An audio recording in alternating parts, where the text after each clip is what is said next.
Ladies and gentlemen, thank you for tuning into another edition of Strong Fellow Podcast with your host, John Christopher.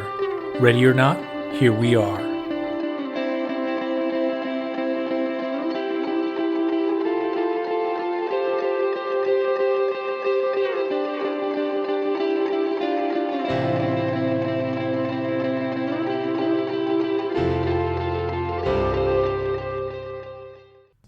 Hello again, everyone. This is your host, John Christopher with Strong Fellow Podcast.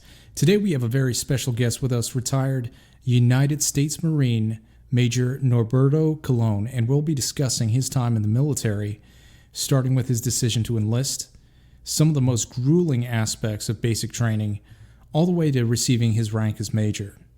What's more, we'll review what the most important qualities an officer must possess to lead his men and some tips civilians can take away from the Marines.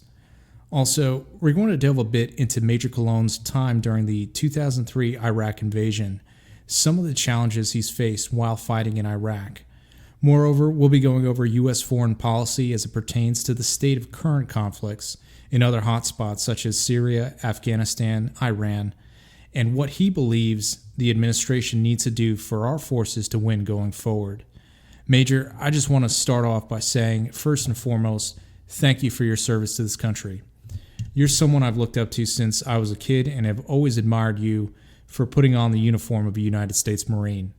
The Marines are an incredible fighting force of men and women who, like all other branches of the military, put themselves in harm's way to safeguard our freedoms, defend our country, and way of life. And there is just so much to be said about all of you. So again, with all that in mind, Major, it is a privilege to have you on the show. Thank you again. Thank you for having me. It's a privilege to be here. Major, just wanted to start off getting some initial background on your military career here. Let's start off, if we could, by giving us some information on what made you first decide to join the Marine Corps. Well, actually, what the impetus was for me to join the Marine Corps was I was trying to build my credentials to actually work for the State Department, and I thought it would be a good resume builder, actually. Now, did you start off thinking that you were going to be in the Marines throughout your whole career, or it was just a 4-year gig and then? I thought it was going to be a 4-year gig, actually. Okay. And I just it was a good career move, and I decided to stay. Awesome. Now, when you first reported for basic training, what was it like? How did you feel first being there, and how bad is it compared to what we as a culture have seen before on TV and film? And the thing that comes to mind when I think about Marine Corps training is the scenes from Full Metal Jacket. The first half hour is dedicated to being on Paris Island. Is it anything like that? Well, my first impression was, what was I thinking when I first joined? And some of the descriptions, according to Full Metal Jacket, are accurate. Right. However, they have a lot of things in place now that prevent abusive recruits. So some of the things you do see on TV no longer happen. For example, you're not supposed to physically abuse recruits. Does it happen? Yes, it does, but they have things in place, protocols, procedures in place to prevent that from happening. So, like in Full Metal Jacket, some of those recruits were abused by the drill instructor, and that's drill instructors are taught not to abuse recruits, and that's condoned and it's severely punished. Right. Wow. So that sort of thing actually does happen to some extent. Yes. Unfortunately, you do have your bad apples, and I'm not trying to make it's rampant throughout the Marine Corps. It's human nature. You just have few bad seeds, and but recruits are taken aside and they're interviewed to see if there's any such treatment by drill instructors upon recruits. So you try to catch it before it happens. Right. And if it does happen, the allegations are quickly investigated, and if they're proven true, they're dealt with under the military criminal justice system. Now, I heard this about SEAL instructors, right? Navy SEAL instructors, they encourage men to quit because there's such a high attrition rate for the special forces. Is that the same thing with the drill instructors? Are they under the pretense to weed these guys out, the weaker bunch out, or just mold them into Marines? I want to say it's a little both. Right. You actually want to give anyone who comes through Paris Island or MCRD San Diego, you want to give them the opportunity to become a Marine. Some can't physically handle it because of the hard, difficult challenges it poses to them. Some aren't mentally ready or not ready in a mature fashion. So, but every individual is given the equal opportunity to become a Marine. Okay. Fair enough there. And moving to another part of this, in the training part, if you could describe like one of the toughest parts of training while you were at Paris Island, whether it's drills, qualification, or PT, personal training, what did you find that was most difficult? The most difficult part was the mental training, because everything else you work toward, they build you, but it's, I want to say, 90% physical and 10% mental. Right. But it's that 10% mental that's really tough, because what they're trying to prepare you for is the stresses, the rigors of combat, and those you need those mental capabilities, those mental faculties to help you endure the rigors of war. Right. No, that's I totally agree with that. I mean, you can't have people who are not ready mentally, not mentally sharp to go into combat, because I just hear that there's so much about battle stress and actually being in combat as opposed to training and whatnot. It's two different worlds entirely. And the drill instructors, I guess, they do the best that they can with the tools that they're given to prepare their men and women to come in under fire and into combat like that. So that definitely makes sense there. What are some of the qualities that you develop while going through the Marines training program? If you could speak a bit about how you made the transition from enlisted to officer candidate school, and tell us how that happened, but beforehand, if you could tell us some of the qualities that you develop while you're undergoing training. Well, while you're undergoing training, they try to develop honor, courage, commitment. Mm-hmm. You go through leadership principles and traits like integrity, justice, discipline. Those are just a few of the myriad traits they're trying to instill in you. And some have it, some need to learn them. Right. Okay. Integrity is a big one. Yeah. Okay. So you want to find individuals with integrity, or you want to inculcate in them having integrity. So I say the biggest thing, transition from enlisted to officer, the trainings are totally different in the sense that when you're enlisted, you're a follower, and you need to know how to take orders and obey commands. As an officer, the officer training is geared more to leadership, mm-hmm. and leading from the front, and that's the dynamic, the difference between the two. And the Marine Corps is a fantastic leadership school, and I'm not saying just because you're enlisted you're not a leader. Mm-hmm. The Marine Corps has schools, classes to make those enlisted Marines leaders. They're leaders at every level, right. And they're normally thinking 2 levels up above their rank. So, for example, if one's a lance corporal, they train them to think them at the level of a sergeant, because when it comes to combat, if something displaces that sergeant for some unknown reason or event, that lance corporal is going to be placed in a position of responsible leadership. Now he has to start thinking at that level what he's supposed to do. So it's very decentralized management style. You give them their marching orders, and they make it happen.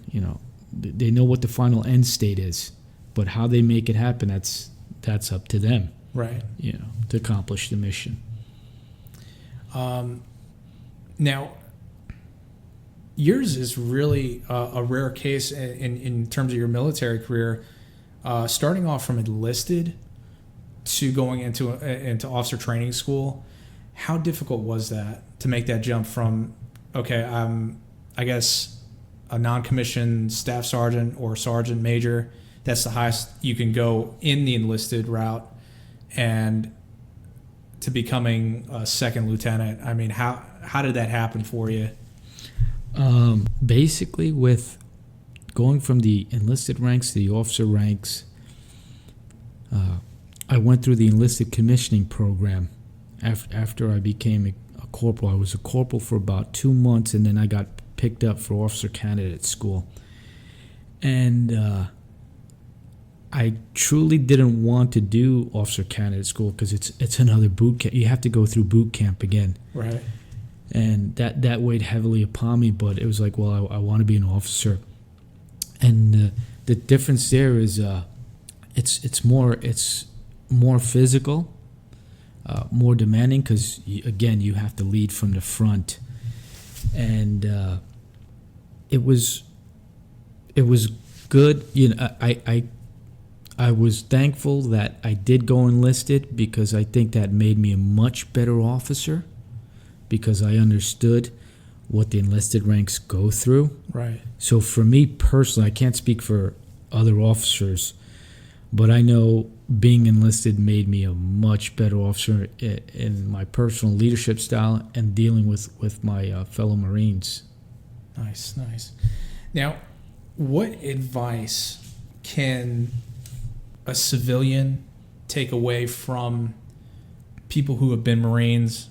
You see how that there's always transitions from the guys in the military going into the civilian workforce, and how they apply some of their qualities into what they do afterward, post military career.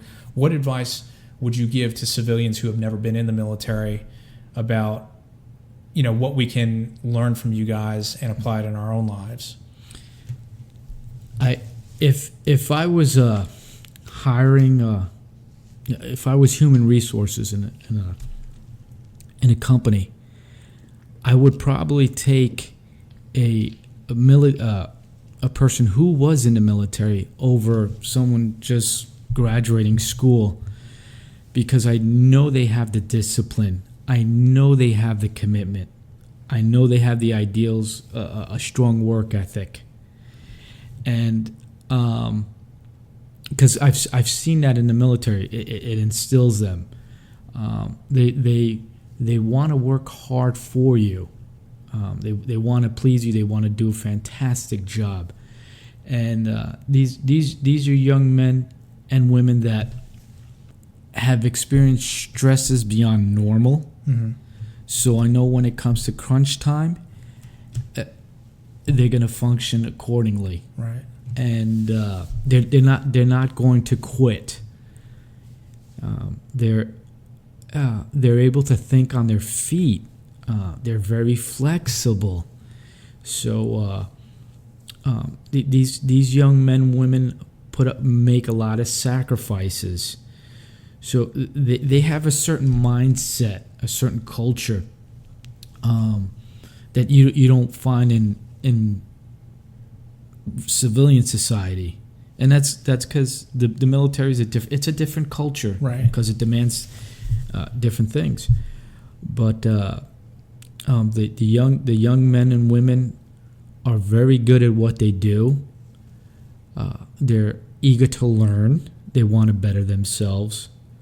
So it's a blessing to have military come in from a military background and then work for a private organization. So and I've seen that a lot. When I volunteer, I see that work ethic, that work ethos, and that person was former military, and they have initiative. They want to get the job done. They want to do it properly. They have pride in their work, and that goes a long way. That's something I don't necessarily I don't see in the youth of today. Mm-hmm. People aren't stepping up to the plate. They'll stand back, let somebody else do it. People are more worried about the consequences, and I don't want to do something. I'm afraid to get in trouble. Military, they'll take chances. They're bold.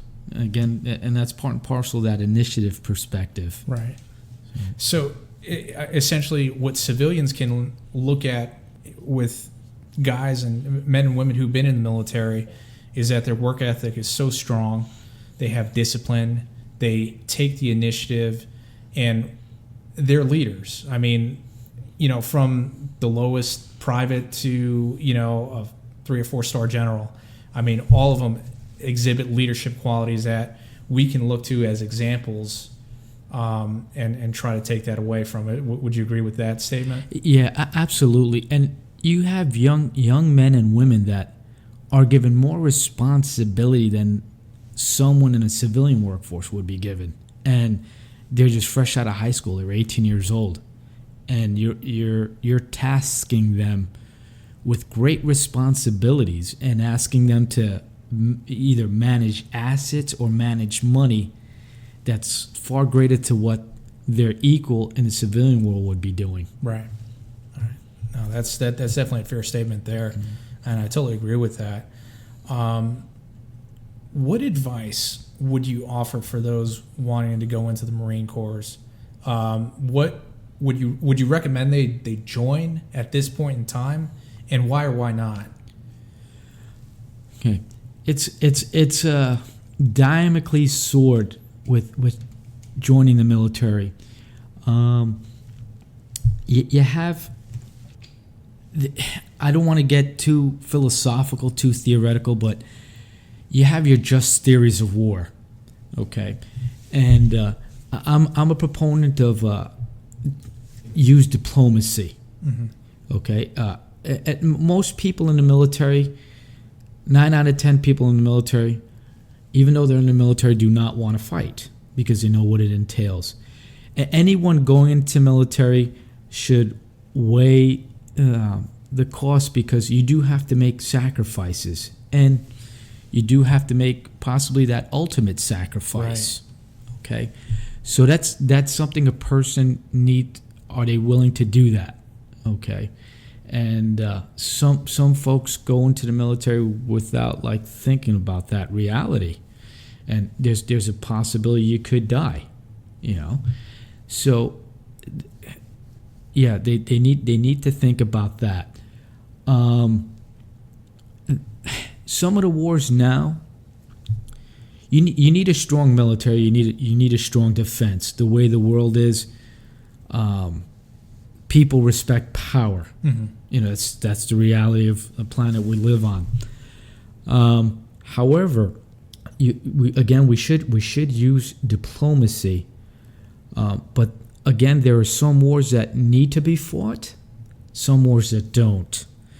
And if we're fighting a Hitler type, yes, I would that's a just war. Right. Okay. But if you're fighting for reasons that don't live up to that standard, then you probably shouldn't be in the military. Okay. Because there's some wars that aren't just.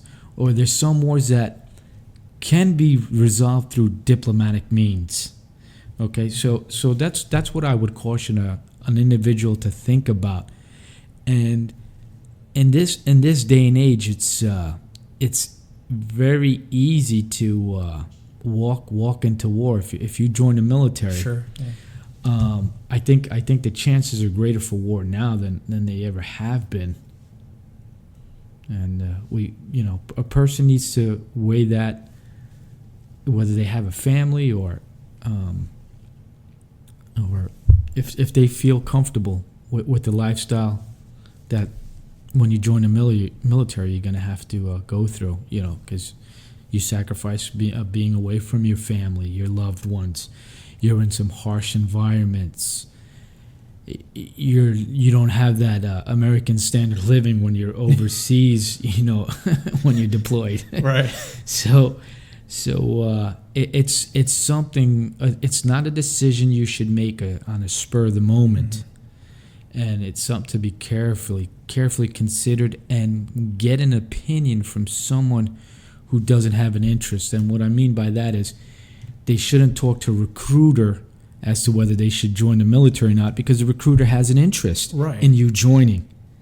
But they should talk to perhaps members of the military who have been in it. They're retired or they're no longer. They finished their career in the military.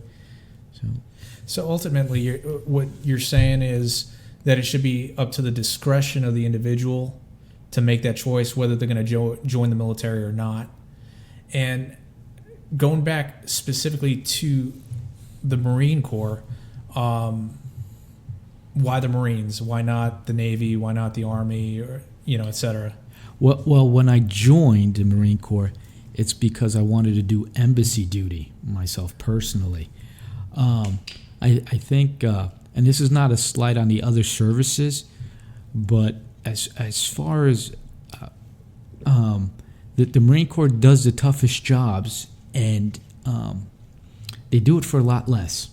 Okay, when you send in the Marines, they're going to do the job, and it's not going to cost as much. The other services, the Air Force, the Navy, and the Army, they have a lot of people, they have a lot of equipment, and budget-wise, they get more money because how big their organizations are. The Marine Corps has about 174,000 personnel. Last time I checked, I could be wrong on that figure. But again, you get a lot of bang for your buck with the Marine Corps. That's putting it lightly. Yeah. Out of all the commentaries and the interviews and the people I've listened to, whenever they speak about the Marine Corps, and these are other people who have joined different branches, whether they be Army or Navy SEALs or whatnot, they always have the utmost respect for the Marines.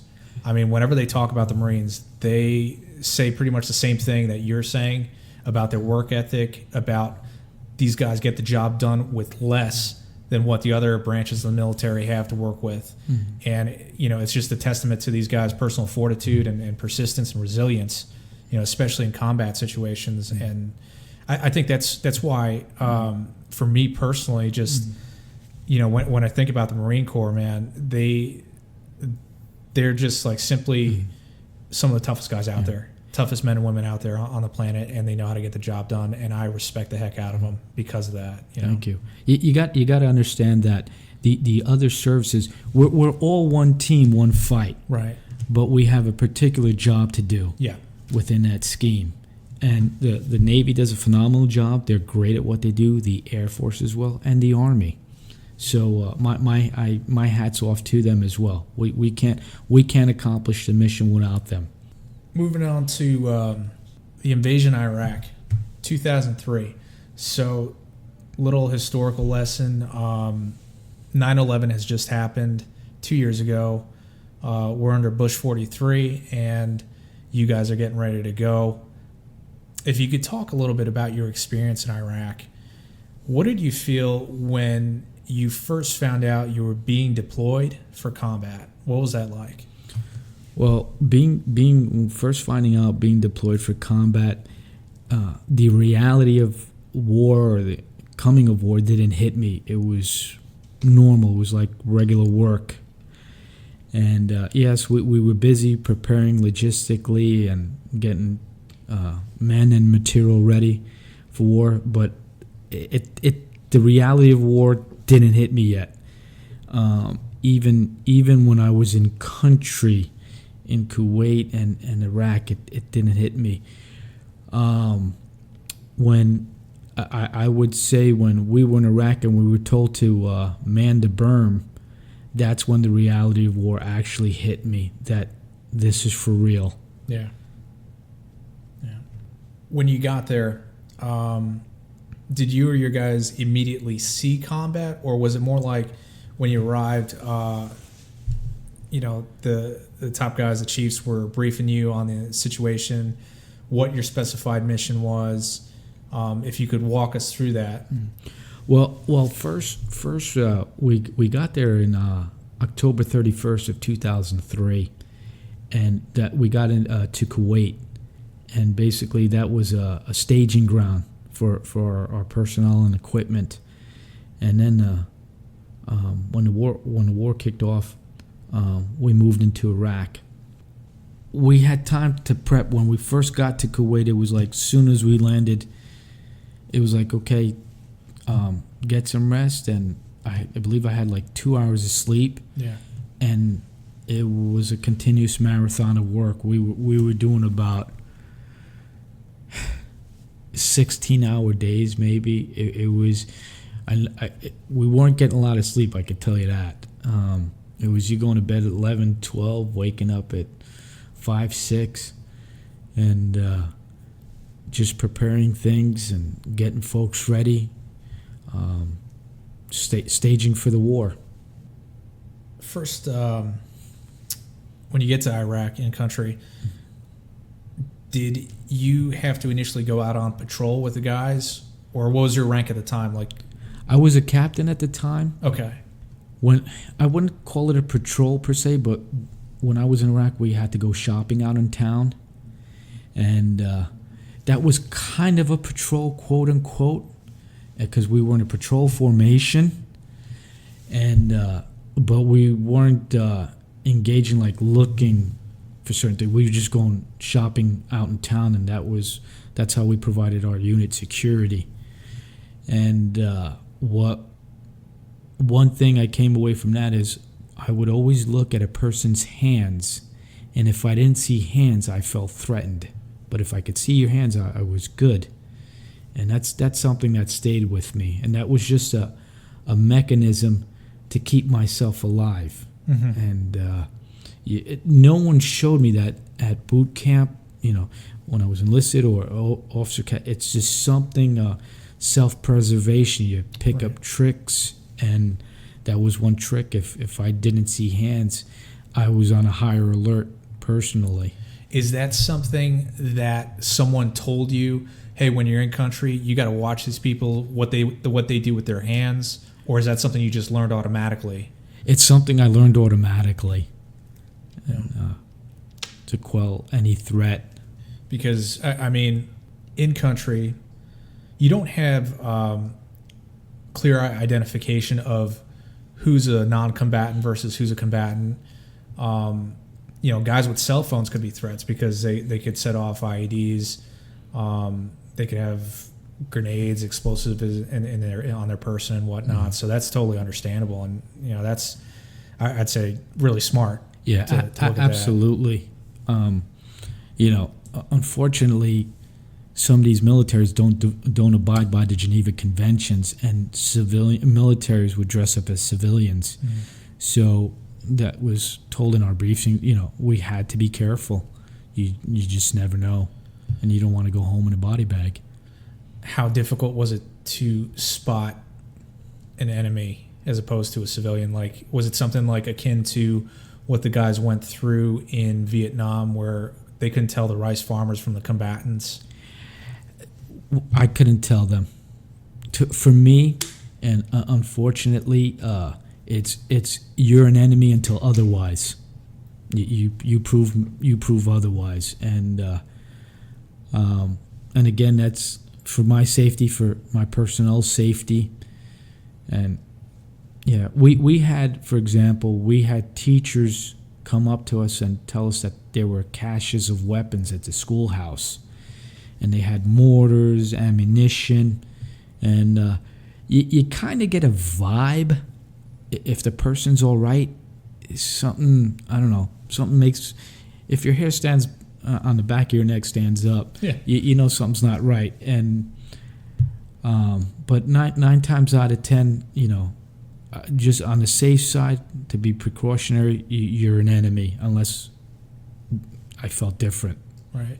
How many guys, when you walk down range in country and in the marketplaces, would you be rolling with? Like a good size crew? Yeah, you're supposed to have 2 vehicle convoy when you go out in town. The reality is sometimes it didn't happen for me, and I would be with 3 other guys. Wow. Yeah, 4 other guys, and because I had to do my mission, and but I never felt that I was unsafe. I felt that if something went down, my personnel were very capable and professional of handling the situation. I never felt as if, I got to worry about my guys, of cowardice or something of that nature. I was like, no, they're mature enough. They're going to handle business. Let's talk a little bit about the height of the war. And if I'm not mistaken, you could correct me if I'm wrong here, General David Petraeus was pretty much the commander of the forces there at the time, and he was advocating for a surge and also just an aggressive movement through country to secure the area. Fallujah, when I say that, what does that bring up to you? Fallujah for me was mortar attacks. I couldn't get out of the country because of the attacks. I had a surreal moment. My father passed away, and Fallujah was under attack, and so I couldn't get out of the country because all the roads were closed, pretty much. Fallujah wasn't a day at Disneyland. You had the insurgents. Our base during the war, after the war's conclusion, it was a lot worse because we were on base and we're like sitting ducks and we're getting targeted by mortars and by rockets, and you can't see the enemy because they're hiding in the bushes, and basically they shoot something and they scurry, whereas in the war you kind of like force on force, and more the conventional sense. But I would say after war's conclusion, that was more difficult. That was a lot tougher. You guys going out, clearing buildings and stuff like that? Personally, I didn't clear any buildings. That was maybe reconnaissance battalion, other units. We did provide perimeter security for the base. And again, when we went out in town, we did patrols. I never went into the houses. We did see Iraqi folks. My unit, we kind of like kept our distance. We didn't want to have any problems with the locals, and the locals where we were at they weren't doing anything to the local population wasn't doing anything to the insurgents were. Right. Okay. So it was like you're in country, you're in the green zone, and how secure was that?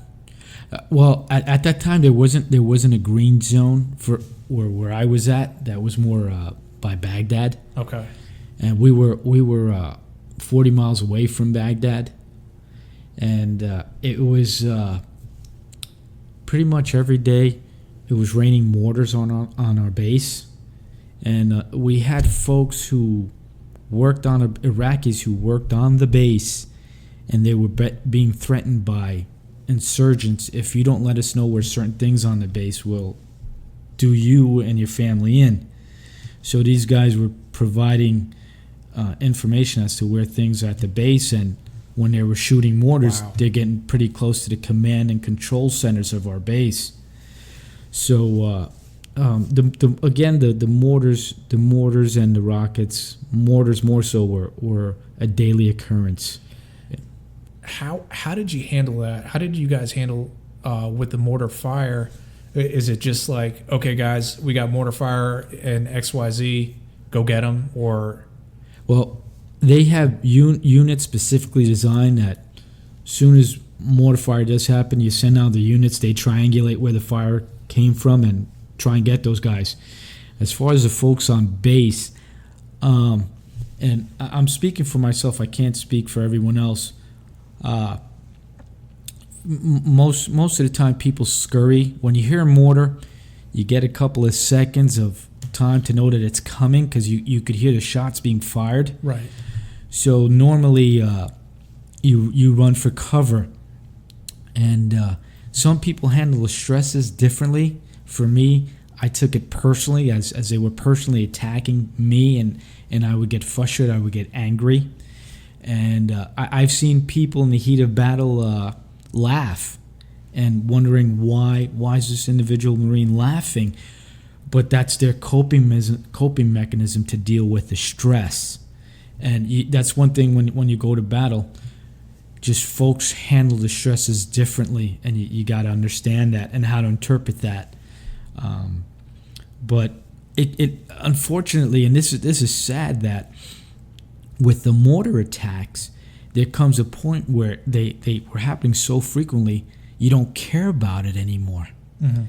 And we'd be, my buddy and I, my roommate, we'd be sleeping, and are you going to go, we're being mortar attacked, and we had to make a decision whether we're going to go to the shelter or not for cover.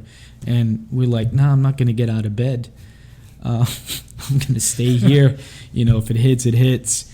And because you get tired of it, and there's nothing really you could do about it.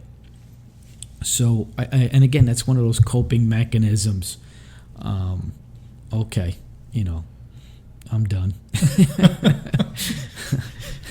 It's like a Russian roulette. Whatever happens, so to speak. Yeah, and that's better for you because you live your life in peace. Right. You're not stressing. And you go about your day. I could imagine like these mortar attacks going on, and you guys are just not getting any sleep whatsoever. It's just like constant, all through the night. And I could totally understand, like, you just get so tired of it because you're physically tired. You just want to get some rest and just try to, recover Absolutely. for the next day. But that's, I mean, totally relatable. I'm sure that other guys who've been in the military, who've been in those situations, could say the same thing about that. Your biggest challenge is downrange. Some of the toughest things that you had to deal with when fighting in a foreign land. What are some of the biggest challenges there, if you could talk about that? The biggest challenges is what they teach you in school in the book is not reality. And everything that I was taught in the military from book, and I shouldn't say everything, but the way of doing business, and it just didn't work. I had to find new ways of doing things, and I'll give you, for example, we weren't getting our supplies in a quick manner, so had to work outside the box. And instead of going through the military supply system, because it's bogged down sending a lot of stuff, I had to work through UPS, FedEx, DHL. Oh my goodness! To get things done, to make mission. So, and that's what I mean by what's written in a book doesn't necessarily work, and you have to be not only a military officer or military enlisted, but you got to be a diplomat. You have to be a businessman. And for example, when dealing with Kuwaitis or Iraqis, you gotta. It's not like, hey, I just want to buy this item. You got to build a relationship with them, and that's something I didn't get out of a textbook. I had to learn on the fly. Right.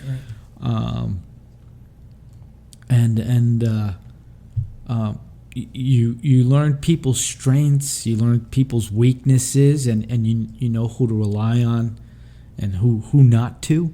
So, because they need to be developed a little bit further. So there was challenges of that nature.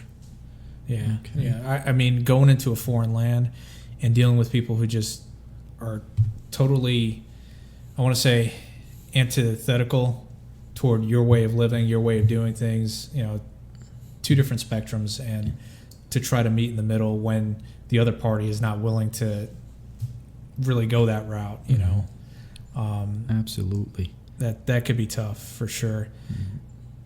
Finally, if we could, well, actually, you know what? Let me backtrack here. In talking about the challenges, aside from that, and I think this is a perfect segue to bring this up, how important was your Christian faith when going through the war? I mean, it had to be difficult being in combat, being in those stressful situations. How did you handle it from a spiritual perspective? And was your faith a factor in getting you through this?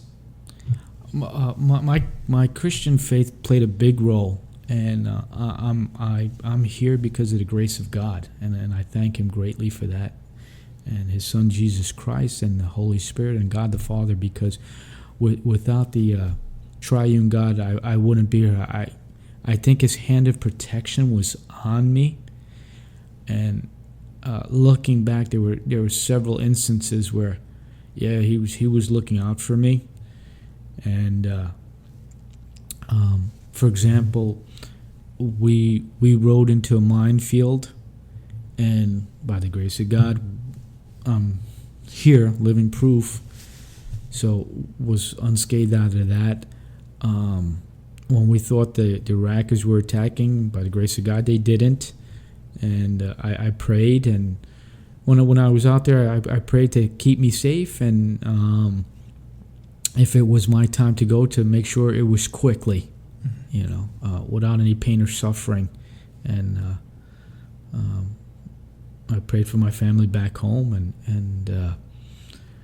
but he saw me through it day in and day out, with the mortar attacks, rocket attacks, going through those patrols.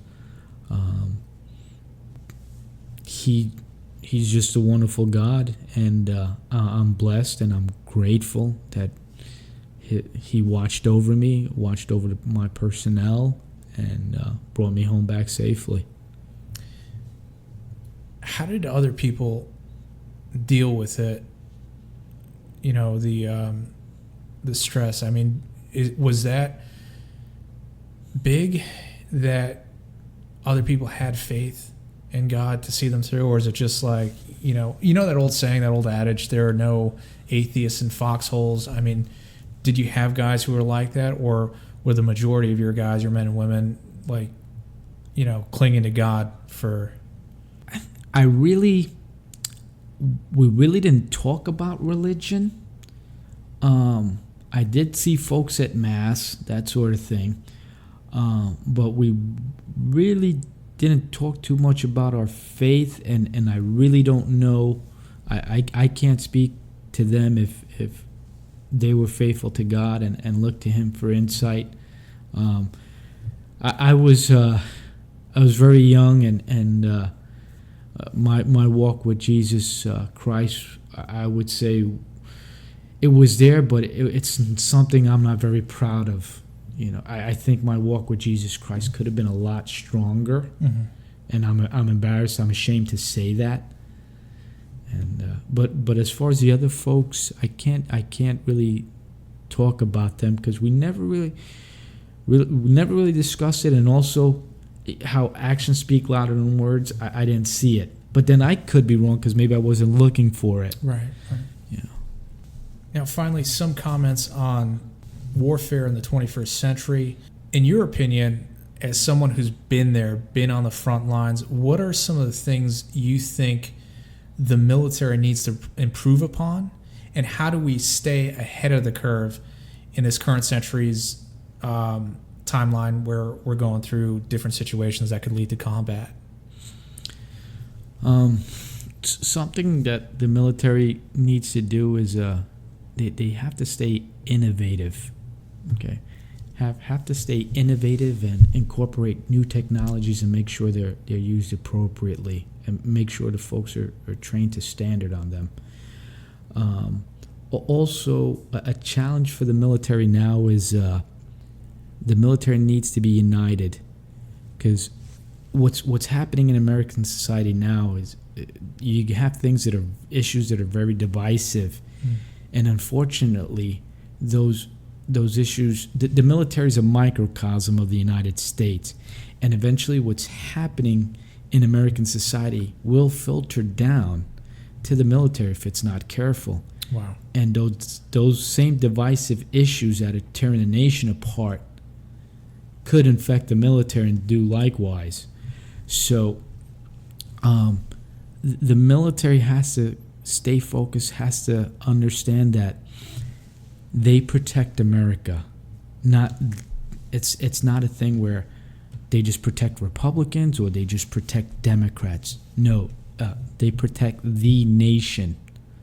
So that's a challenge they need to be aware about, because you don't want politics infiltrating the military, because once you have that, it's downhill for society from there. Did you see that when you were first in the military, or as you were leaving, as you were retiring? Was that more apparent that there was that level of divisiveness between people, like if they're a different political persuasion or different beliefs, whatnot? I started seeing it as I was nearing retirement, getting out and from the military. So I don't want to say, oh, this is attributable to a Republican president. This is attributable to Democratic president. I seen it under both. So that's very telling, and that leads us into the next part of our series here with regard to U.S. foreign policy. In your opinion, now let's take it from the military to more of a macro sense. What do you think needs to be changed about U.S. foreign policy when dealing with other countries that we're currently fighting or could be engaged with down the road? Like what should our policy be toward aggressor nations? Let's say Iran is the big thing right now. What's your take on that? Well, for American foreign policy to succeed, we got to get to our roots. I feel as though we're leaving our roots. And what I mean by that is we have to work with our allies and feel that we include them, that they're part of the solution, and not see them as adversaries. Our allies, Great Britain, Germany, France, Japan, South Korea, Colombia, Brazil, and a whole host of myriad of nations. We have to say to them, yes, you are our friends, okay? Because you get more flies with honey, and that's the same thing in the field of diplomacy. The international arena, you have folks, countries that aren't our friends, and we've tried, and that's why you need allies. And when I'm talking about countries, you have your strategic competitors such as Russia, China. You have countries that right now we're on the cusp of building peace treaties, possibly like North Korea. You have an aggressor nation like Iran. Well, my recommendation is work through diplomacy.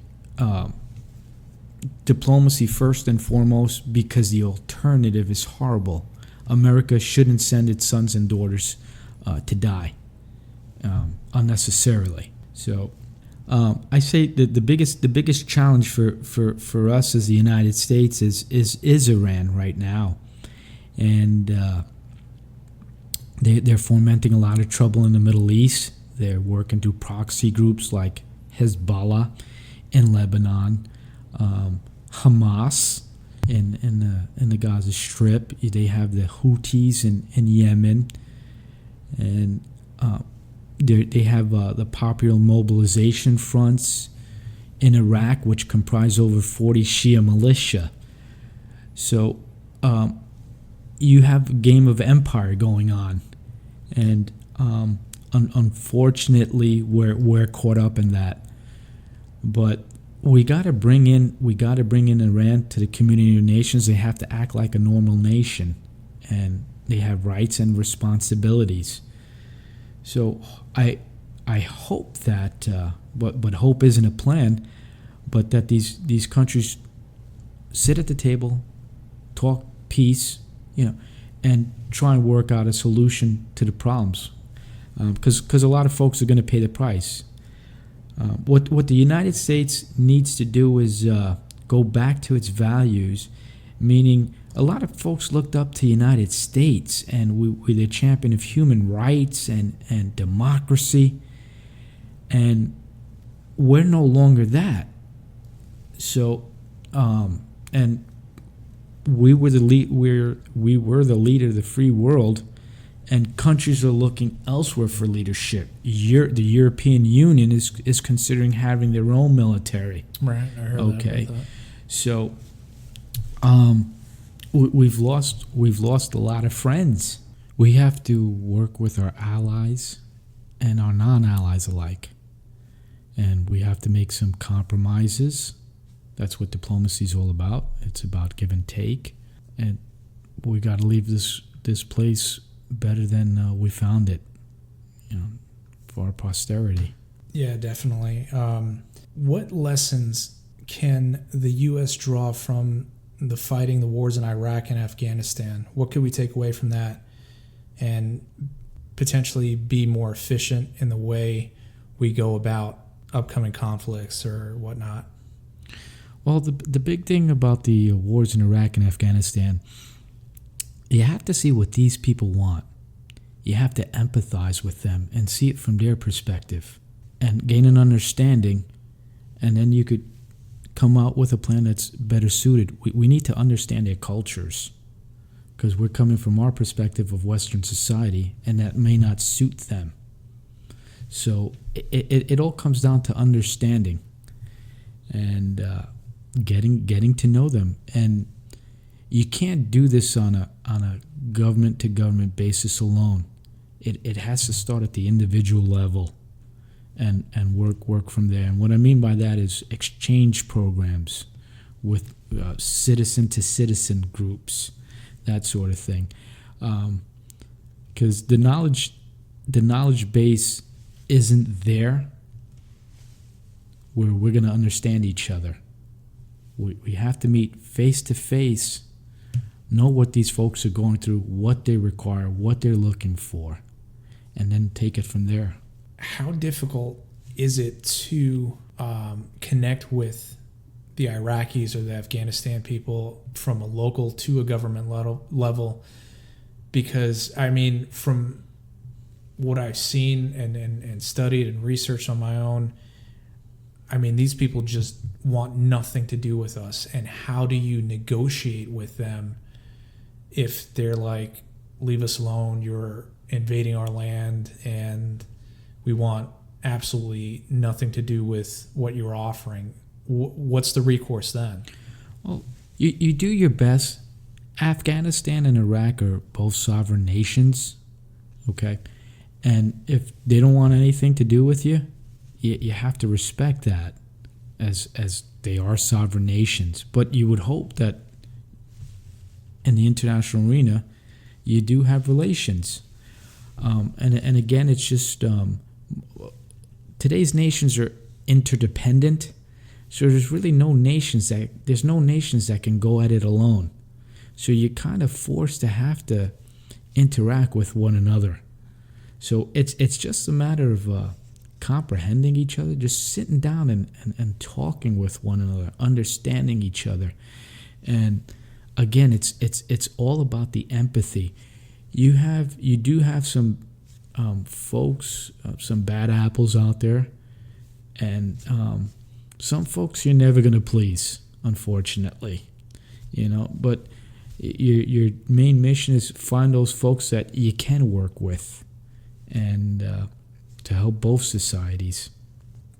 Do the Iraqis in Afghanistan, I think we touched on it before briefly, do they understand and respect power and violence more so than they would just, charitable things that our military guys would do to try to interface with the kids, like giving out candy and all that stuff? I mean, do they respect, okay, these guys with guns, they kill us, we respect that because they have, that way about them because that's our culture?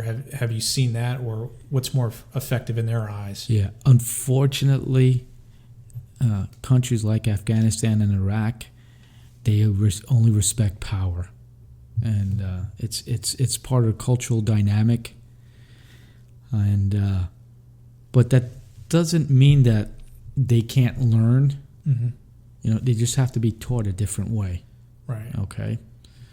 And it can happen, but it does take time. It's a process that doesn't occur overnight. In these areas, in these countries, are we still about, after all these years in Iraq, in Afghanistan, are we still about winning their hearts and minds, or are we just about, let's get out of country as quick as possible because this is not leading anywhere good? Well, it's a little bit it's complicated in a sense that we are trying to win hearts and minds. We do want to leave because we've been bogged down in Afghanistan and Iraq for a while now. Okay, now we have strategic interests there, right. And one of the strategic interests the United States has is oil. Okay, that's one part of the puzzle. Another part of the puzzle is Israel. Israel's a democracy in a pretty rough neighborhood. Okay, so we're there for Israel. We're also there for oil. Okay, oil's very important not only to the United States but other nations as well. Japan's heavily dependent on oil. China. So you have many factors that contribute to us being there.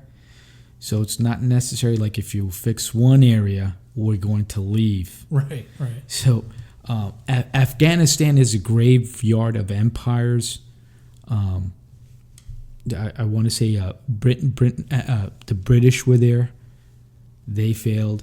The Russians were there. They failed. And I make an impression and analysis situation. I would recommend for the United States to leave because the Afghanistan culture, it's very tribal. They haven't changed. Yeah. I don't think they're going to change. Right. You do want them as allies, and I understand the greater implications, again, of why we're there. You have Iran that's a next-door neighbor, so we're keeping tabs on Iran. It's also close to Israel. You don't want that place being used as a base for training a future terrorist. So we just can't cut and run from there. It's not so easy. But we do need to continue working with those governments to find a viable, peaceful solution that's amenable to both countries and seek the path of peace rather than war. I got to imagine how tough it is for both Democratic and Republican administrations to lay out something that will allow us to get out of there and not feel like we're getting out of there with our tail between our legs like the Russians or the British. I think to date, Afghanistan is probably our longest running war, yes, if I'm not mistaken. That's correct. It's just like you were saying, it really is the graveyard of empires there. And I've heard that saying a bunch of times from a lot of people. It's very true. What tact should the current administration take? I mean, should we just stay there, set up shop, and just make sure nobody from Pakistan or other elements of the Taliban resurge and overrun that country? Well, you could invest militarily in that country, or you can invest other ways. Build the infrastructure, build the hospitals, build the schools, build the roads. Okay. Politicians need to look carefully at where they're spending that money. Right. And sometimes putting that money into defense is going to create more problems down the line because you're creating more terrorists. If you're helping folks, I think they're going to be more amenable to listen to you and not go against you. So, folks, the politicians have a difficult choice in that. Where are you gonna spend the money? Am I going to spend money on bombing Afghanistan, or am I going to spend money on building Afghanistan? And the choice, it's a simple choice, but I think sometimes you have interests, powerful interests that prevent that. And but at what cost? The costs are outweighing the benefits, and I'm not seeing benefits. And you're spending all this money in Afghanistan. What do you have to show for it? What have you accomplished? And they're currently talking peace, which is fantastic, right? But we have no peace treaty yet with them. So hopefully down the line that'll happen. And like you said before, Afghanistan is very tribal. So it's not like you're dealing with the president of Afghanistan there and he's the full authority. You have to go to all these different warlords and just ministers or whatnot to try to negotiate with them, which is no easy task in and of itself. Absolutely. Like the prime minister or president of Afghanistan is basically the mayor of Kabul. Right. That's right. It comes down to that because you have so many warlords, you have so many factions, and that's the reality of the situation. No one wants to say that, but that's the reality on the ground, and they have to unify that country, and just instead of dealing with all those tribes. And I wanted to talk a little bit about the rules of engagement, how that affected the mission, whether in Iraq or Afghanistan, how it can hinder us and how much it does. What's your take on that? I think the United States has fair, just rules of engagement.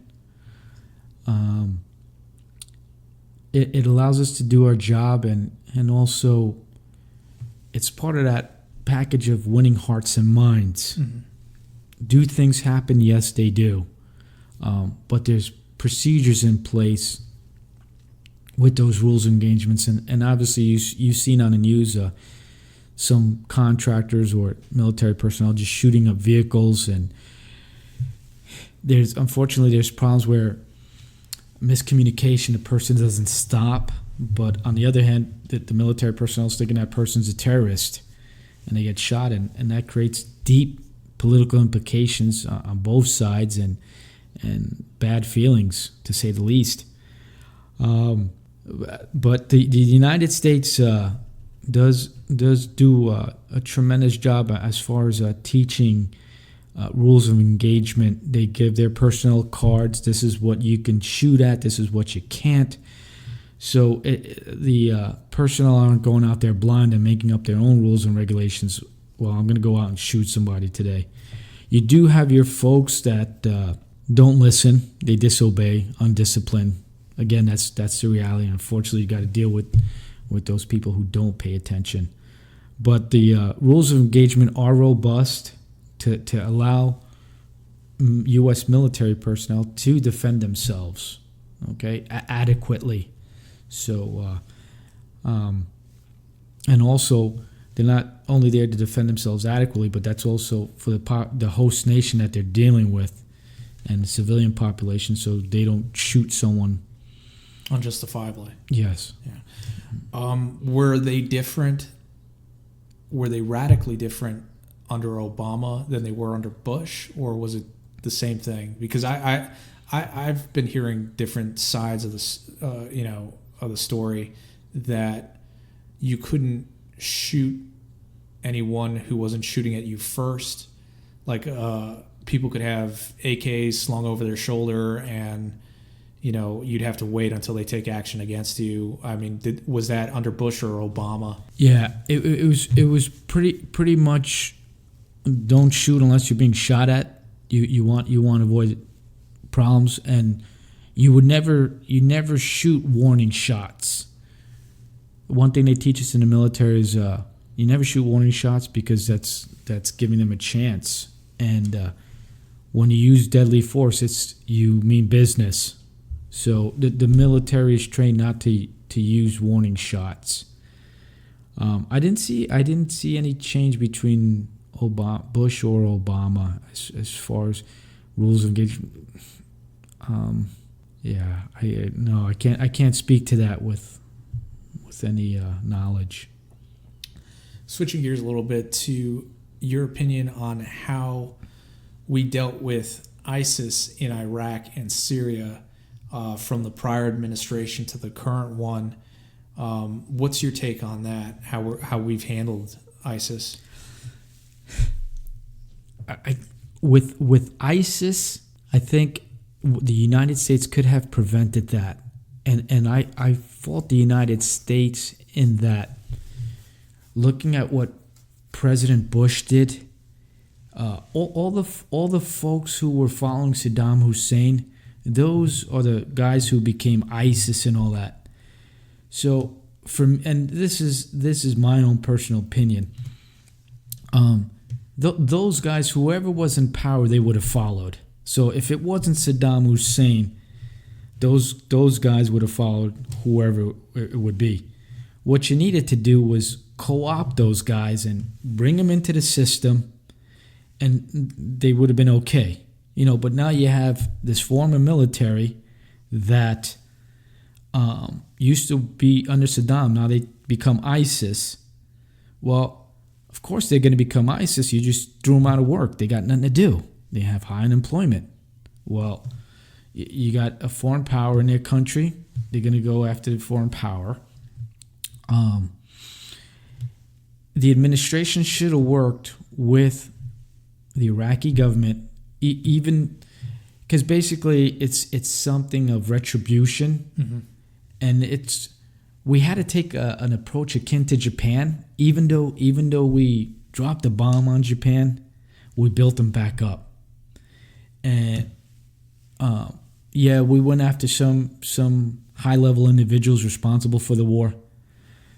But a lot of those guys in Iraq, they surrendered, and it's a job for them, a way to make ends meet. And I felt that George Bush and the ambassador, I can't recall his name now, the ambassador at the time, should have spoken up, and somebody should have made the call. You need to bring these guys into the fold because now you made insurgents. They don't want to fight, but if they're not being fed or their families aren't being fed, they got to do something. So I think that contributed to ISIS, and my recommendation was no. You need to bring them into the fold, and under new administration, and they were excluded from the government. And you have factions in Iraq. You got your Shias, your Sunnis, right, your Kurds, and but you have to include all those groups, to make it work. Because as you saw, the country went into civil war. When I think Saddam fell, he was a part of the Sunni Ba'ath Party or whatnot. That's correct. And they were, if I'm not mistaken, they were the minority ruling the majority, which was Shia and Kurd. So that's also correct. What happened there was Saddam falls, the Sunni government falls, and now it's a big power vacuum. So what's left of the Sunnis that we were initially fighting are trying to take power, but then you have the Shia emboldened saying, okay, we'll take the reins, and then the Kurds trying to live peacefully. But since I think both Sunni and Shia hate the Kurds, there's that violence going on there. So it was just a whole mosh pit of these three groups trying to vie for power in some way, shape, or form. And ultimately, when, like you were saying before, the Sunnis, I guess, were excluded from the rebuilding process, and that's how they were more akin to joining what eventually became ISIS. So it was Al-Qaeda first, and then it evolved into ISIS. Yes, absolutely. And you have to see from the political perspective that suited the United States' interest, because if you look at history, it's divide and conquer.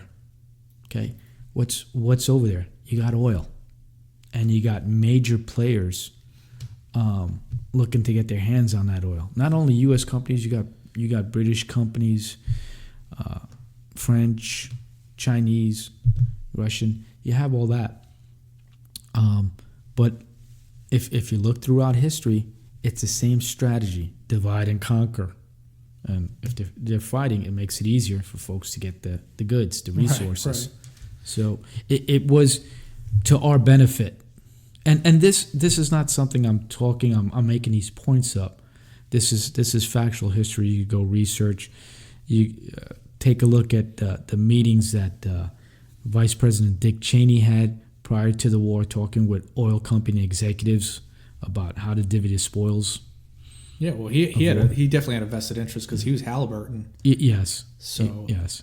Yeah, I could definitely. So he got a $20 million payoff, $20 million retirement package, and no one can. You got a $20 million. It raises some questions. You're getting a $20 million retirement package. Right. You're becoming vice president. So there's kind of a payback. And this is all speculation on my part, but it raises some questions. Yeah. And again, I don't have a smoking gun, but just keeping up with the current events and whatnot, ISIS in Iraq and Syria. This was kind of after that you had retired already. Looking at that was just a horror show, seeing that stuff on the news. I could imagine what it was like actually in country when you're first facing off against Al-Qaeda and these insurgent groups coming around and whatnot. Is there a chance that there could be a resurgence of these just bloodthirsty animals trying to retake Iraq and Syria? And if there is, how does the U.S. Prevent that from happening, from the cancer from remetastasizing, so to speak? Most definitely. You have those groups there. Yeah, they've been decimated, but they could still coalesce and reinvent themselves under another name. So right now, what you have going on there is you got a lot of proxies from Iran. A lot of, and especially in Iraq, you have over 40 Shia militia groups, and they're willing to fight for Iran. So we have intelligence there, folks doing their job, gathering intelligence, keeping a close eye on them. You got groups in Lebanon. Like I said earlier, you got Hezbollah. You got Hamas in Israel and Gaza. And those groups, they're all working with each other. Right. And again, it's not a state secret. And Iran has the crescent. It's like they established another fertile crescent. Iran basically controls the 4 countries over there. They're in control of Syria. They're in control of Lebanon. They're in control of Iraq, and they're in control of Yemen. Okay, they're trying to reestablish the Persian Empire, the old Persian Empire, and they're patient. They'll wait, but we can't go to sleep. We have to maintain our focus because they're doing it. The Israelis are keeping a close eye on things. They have their guys on the ground. They're doing wonderful work in intelligence, keeping abreast of the situation, because that region is very volatile, and you have some folks who aren't very nice and are willing to do Americans and others harm. Yeah. Now that brings us to our next point about Iran. They seem to be dominating the news cycle with regard to what's going on. They're sieging seizing British tankers and whatnot in the Straits of Hormuz. And they've even, I'm sure that they've threatened in the past to shut down that area completely where we get, a bunch of our exports from. But, it seems more serious now than it has been in years prior with regard to Iran. And like you were saying that, Iran has a lot of influence in the countries that we spoke of. From your perspective, how serious is it, and can the military effectively take on Iranian forces if called upon? I think it's really serious because of what's going on with the Strait of Hormuz. About 30% of the world's oil comes through that strategic point, and that'll affect a lot of economies. Basically, what the Iranians are doing is trying to put pressure on the American administration, and not only the American administration, but the world, so that the United States drops sanctions on Iran. Their economy is faltering. They have inflation of 40%. They're probably selling about 400 to 500,000 barrels of oil per day when they used to be at 2 to 3 million barrels per day. So their economy's taking a hit. Inflation's raging. The common man in Iran is hurting, and that's putting pressure on Khomeini. So, yes, it's something we definitely need to keep an eye on. We need to talk with them. Okay, I don't think Iran would be a difficult place to attack, because it's very mountainous. So I don't know how, as far as physically going to Iran, I don't foresee that. It'd be more, I think, akin to the game Missile Command, where missiles are flying back and forth. Yeah. Because Iran's a country of 80 million people. It's a pretty big country, and it's very rugged terrain, and it would be very hard to invade Iran.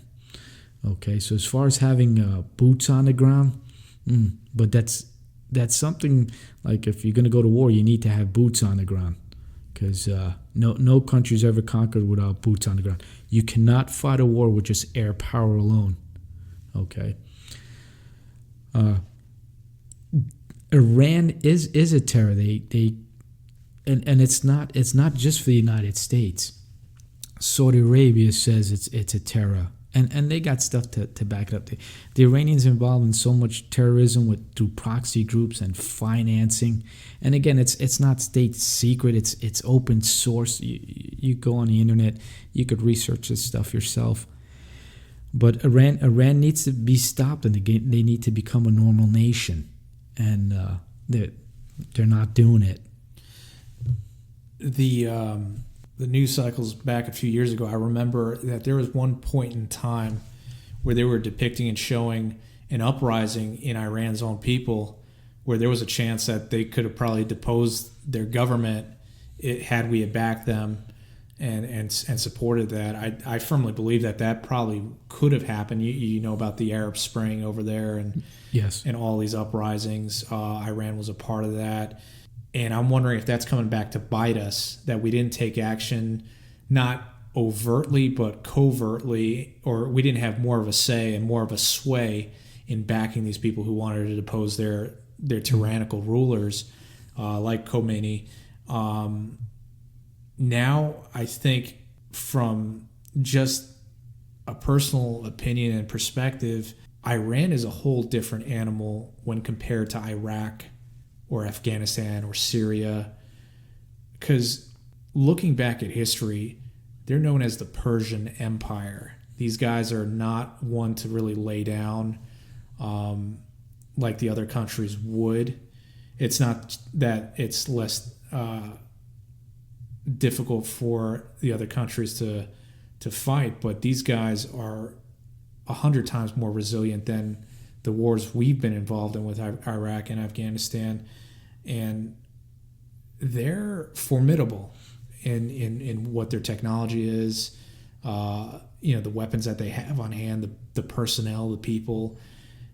And I would think that I wouldn't be too quick to send the military in there if I was in a position of authority or, someone of influence in the government saying, okay, green light to engage and boots on the ground in Iran.